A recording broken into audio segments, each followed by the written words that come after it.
don't know much about Gap Inc., their hiring practices, or the company towards people with disabilities.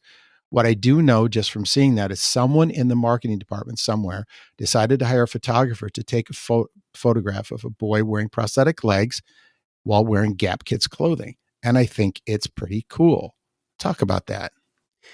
Yeah, representation really does matter. And I think that that's where there are so many gaps in our society. I think that a lot of parents out there don't know how to speak about people with disabilities. A lot of educators, grade school, high school teachers don't know how to talk about disabilities. I think a lot of HR departments out there don't know how to speak about disabilities, even internally within the organizations that they work for, which is kind of unfortunate because, man, especially invisible disabilities, we just don't know. We just don't know who's next to us. We don't know who is who's sitting next to us in class or sitting next to us or virtually next to us at work either. And I think that this whole idea of was so that actually I took that picture myself at a Did you mall. Just really?